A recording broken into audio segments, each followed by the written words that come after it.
Good morning from a sunny Stockholm. It's indeed a great honor to have been asked to contribute to your conference today.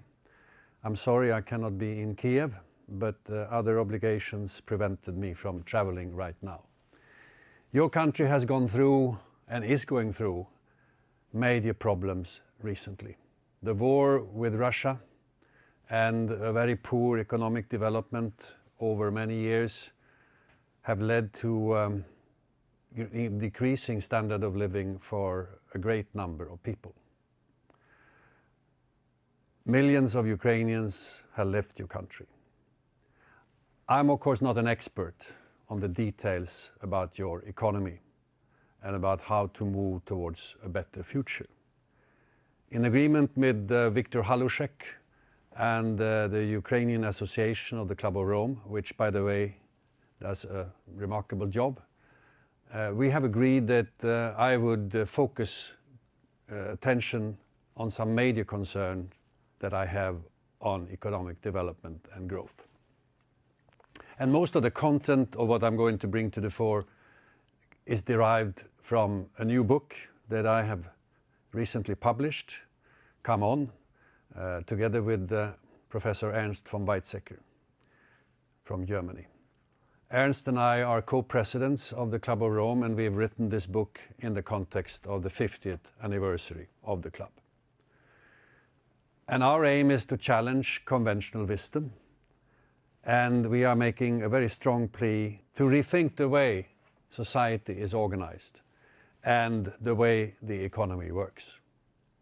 We are particularly critical of the vertical structures of organization and decision-making, often referred to as the silo mentality. We are also very critical about the short-term nature both of politics and economics.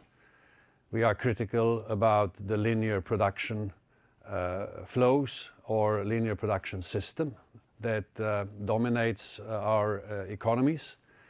And we are also very critical of the functioning or dysfunctioning of the financial system.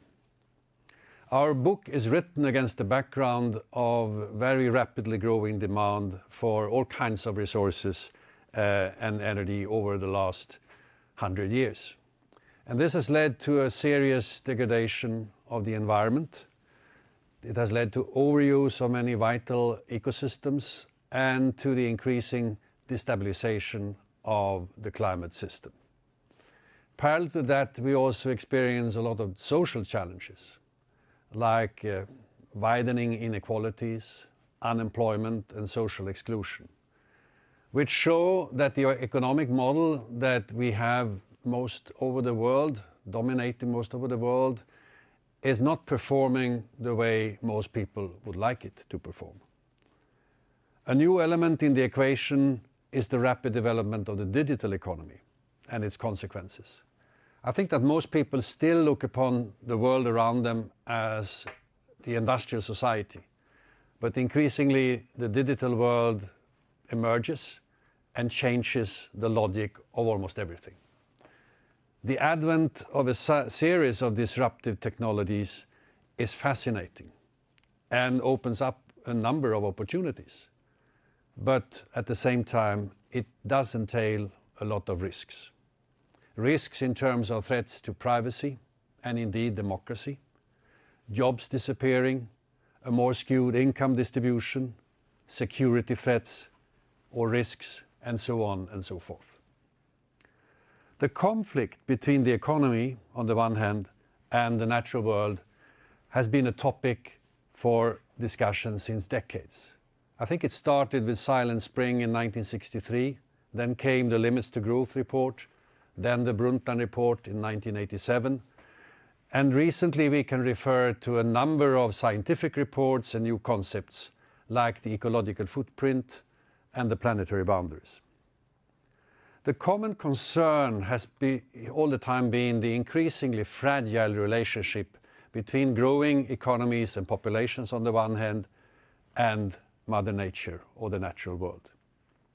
The main message of the Limits to Growth was that depletion of vital resources and increasing pressures from pollution would put pressure on the world economy over the long term and entailed very, very high risks.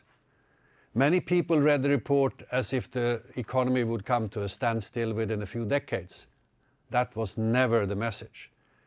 The report talked about the next 50 to 100 years. And almost 50 years have passed, and most of the follow-up studies demonstrate that the report, unfortunately, was very accurate in its prescriptions.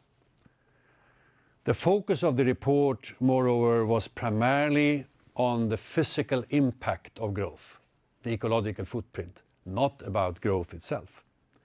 So thus, in a Ukrainian context, the issue is not economic growth per se. Rather, the question is what kind of growth? And here the problem is that our way of measuring progress through GDP is a very primitive or crude measurement. It makes no difference whether electricity or electric power is produced by coal or by wind energy. And it accounts very little or nothing for the social and ecological negative consequences when the economy grows. Few reports have become so controversial as the limits to growth. The main critique was that the report had not factored in how smart we human beings are, the ingenuity of man, and that innovation would, step by step, help us to solve whatever problem we encountered. Furthermore, it was argued that resource constraints would be tackled through the pricing mechanism. Whenever there is scarcity, price would go up and we would substitute. Well, you can of course substitute many things. You can replace a wooden table with a steel table or a plastic table, but there is very little you can do in terms of replacement when it comes to climate stability or biodiversity or scarce resources that are very important, like phosphorus for our human lives. Most economists still today view the Limits to Growth report negatively. They simply do not accept that the combination of growing economies, rapid population growth, resource constraints, and an increase in pollution and waste may lead to a collapse of the world economy. Their models deal primarily with the relationship between producers and consumers. Nature is looked upon more or less as a constant. No wonder they do not perceive any limits. Against this background, Ernst and I posed the question, can we have more or less the same economic model guiding us in a world with soon to be 8 billion people as when the model emerged, when the population was between 1 and 2 billion? We have gone from an almost empty world to a world that is full. And that will require some rethinking. It will require a different logic. Few people would dispute, apart from a few climate denialists like Trump, that pollution is an increasing problem. Whether we look at greenhouse gas emissions and a changing climate, or we look at air pollution. Air pollution, by the way, is, according to Lancet, the most important factor behind people dying today. The #1 death cause in the world. Also, water pollution is a serious problem, whether we talk about fresh water or the oceans. And as we now know, plastics in the ocean is becoming an increasing problem, affecting marine life in a very, very negative way. With regard to resource scarcity, the problem is a bit complex. When it comes to renewable resources, excess use like overfishing, groundwater depletion or deforestation, and ecosystem degradation are the main challenges. And here we do experience enormous challenges in many regions of the world, aggravated by wasteful consumption and population growth. For finite resources like metals, the picture is more varied. For some materials like iron, there is no risk for scarcity. For others, like certain rare earth metals or phosphorus, the risk of scarcity is obvious. A common problem is also that when we have used up the richest ores, and that is the case already, Further extraction will normally be more expensive, require more energy, and result in more pollution. I have now brought to the fore some of the most burning challenges with regard to the interface between the economy and nature. To address them, we need strong contributions from science and innovation, and here lies a responsibility for you as well as an opportunity, I would say.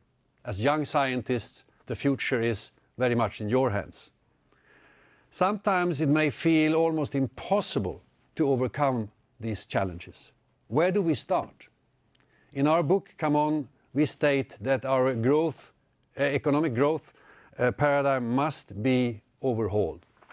We quote Albert Einstein, who 100 years ago said, "You cannot solve the problems by the same thinking and model that created them."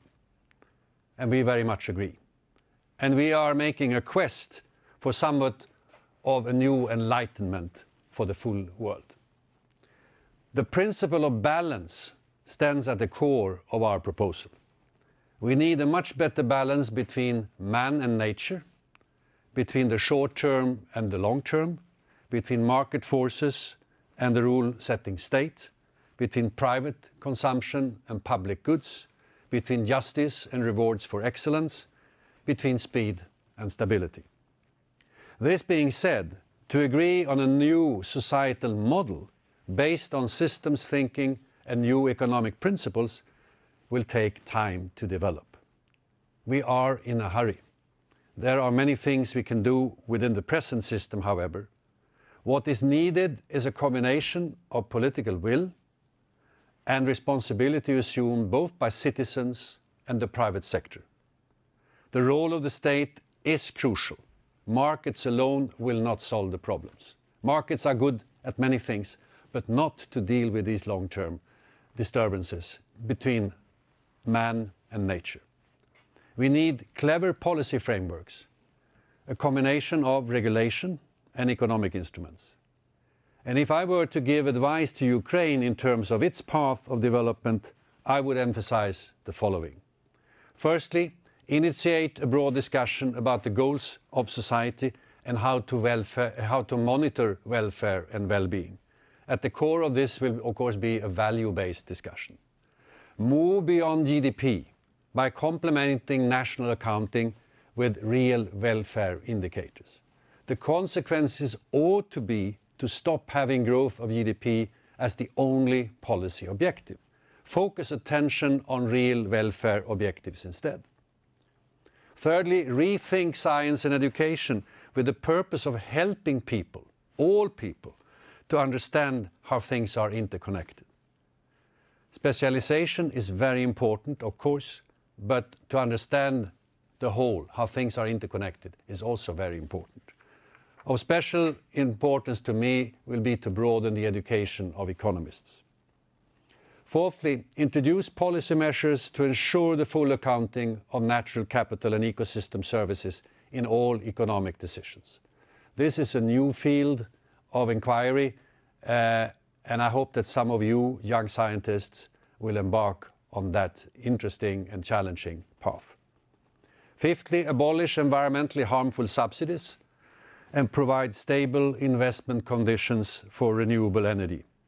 Incorporate external costs into market prices.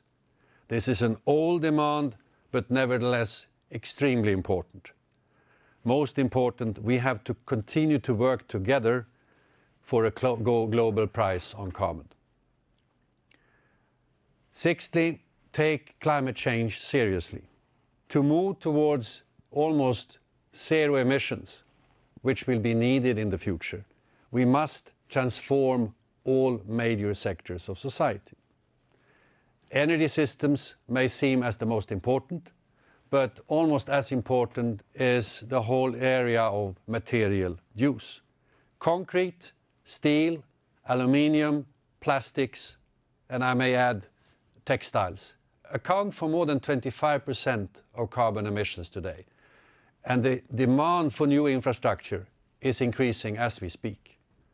I'm a member of something called the International Resource Panel, and we have calculated that there is a need for as much urban infrastructure in the coming years to 2050 as was built up till today. You can imagine the resulting emissions if we don't change the technologies and if we don't go for substitution. So we have to use materials much more efficiently and/or substitute for them or innovate new production technologies. Another important area is land use. We have to use our forest with care, but we will have also to make use of the opportunities offered by the bioeconomy. Examples like green chemistry, build high-rising buildings in wood, replace cotton and polyester with viscose, which is made out of cellulose, and in addition, also smart biofuels. Furthermore, we have to rethink agriculture by adopting low-till or no-till farming technologies, rotation of crops, etc. By doing so, fertility of the soil will increase, yields will increase, and we will also build carbon in the soils. Next point, move towards a circular economy. Most materials can be and should be reused and recycled many times. But today's more or less linear flows are ridiculous as a result of energy resources being far too cheap. It may have worked relatively well in the empty world, it doesn't work in the full world. Society is in fact losing a lot of value yearly because of the linear model. Products and materials are thrown away after first cycle use, although they still contain a lot of value. We should adopt strict resource and energy efficiency standards to encourage activities like reuse, recycling, and reconditioning. The process would be helped by design criteria. The products and materials put on the market should be easy to recycle and reuse. We would also need the introduction of economic incentives so as to make secondary materials more price-worthy. Too often it is less expensive to use virgin materials than secondary materials. This must be changed. An important dimension of resource efficiency will be to rethink business models. Many of the products that we enjoy today can be turned into services instead, thereby utilizing resources more fully. The digital economy offers many opportunities, like smart mobility, leasing of equipment and offices, virtual meetings that replace travel, e-books replacing printed books, etc., etc. Energy efficiency is, of course, a major priority. In the EU context, the most recent energy strategy puts energy efficiency first. It may be difficult to realize, but there is a lot of low-hanging fruit.